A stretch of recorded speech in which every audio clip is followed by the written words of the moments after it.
દરેક નીતિની સામે કાયદાની રીતે ઊભો રહેતો SSK ન્યૂઝ ચેનલ।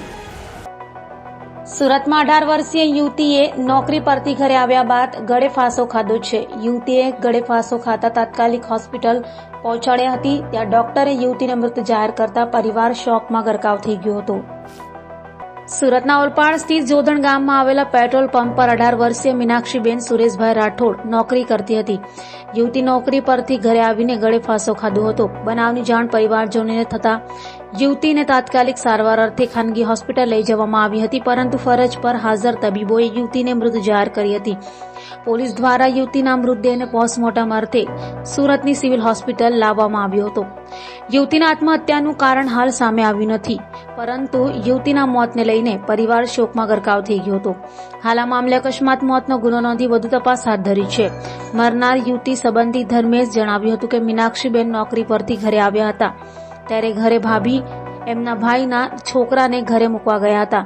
જો કે તેઓ છોકરાને મૂકીને પાછા ઘરે પરત આવ્યા ત્યારે બહેને ગળે ફાંસો ખાઈ લીધો હતો, જે બાદ મારી ગાડીમાં હોસ્પિટલ લઈ ગયા હતા, જ્યાં ડોક્ટરે બહેનને મૃત જાહેર કરી હતી।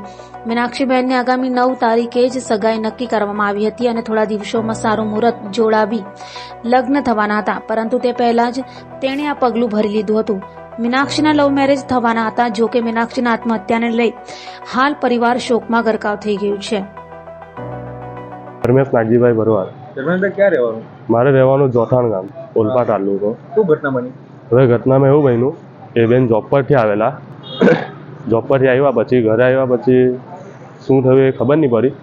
એમના ભાભીને એ ઘરે હતા, એમના ભાભી છોકરો, એમનો ભાઈનો છોકરો છે, એમના ઘરે મૂકવા ગયેલા। ઘરે મૂકીને પાછા પરત આવ્યા ને તો એવો બનાવ બની ગયેલો હતો। બનાવ બનતા જાણ થઈ તો હરબજો થઈ ગયો। તો એમને મને જાણ કરી તો મેં મારી પોતાની પ્રાઇવેટ ગાડી છે મારી, એમાં લઈને અમે અંજનીમાં આવ્યા। શું બનાવ બન્યો હતો? ફાંસો ખાધેલો ઘરે। કેટલી ઉંમર છે? એમની ઉંમર 18 વર્ષ છે। શું કઈ કામકાજ નાયરા પેટ્રોલ પંપ પર જોબ કરતા હતા। ફેમિલી પ્રોબ્લેમ કઈ? ના, એવું ફેમિલી પ્રોબ્લેમ એવું કઈ જ નહીં હતું। ના, એમની આ 9 તારીખે સગાઈ હતી। સગાઈની પહેલા આવું ગયું? હા, સગાઈ પહેલા આવું થયું છે। અંજની હોસ્પિટલ લાવ્યા પછી શું થયું? અંજની હોસ્પિટલ લાવ્યા પછી અંજની હોસ્પિટલમાં એમ કીધું કે ડેથ થઈ ગયેલું છે, તો તમે એની કરતાં નવી સિવિલ લઈ જાઓ PM માટે। કઈ કારણ ખબર પડી? ના, એવું કારણ હજુ ખબર નથી પડી। સગાઈની પહેલા આવું કર્યું? હા, હજુ તો સગાઈ હતી આ 9 તારીખે એમની। છોકરીને રાજીથી થતું? અરે એમના લવ મેરેજ જ હતા। લવ મેરેજમાં અમે લગ્ન કરી આપવાના હતા એમ। દરેક નીતિની સામે કાયદાની રીતે ઊભો રહેતો SSK ન્યૂઝ ચેનલ।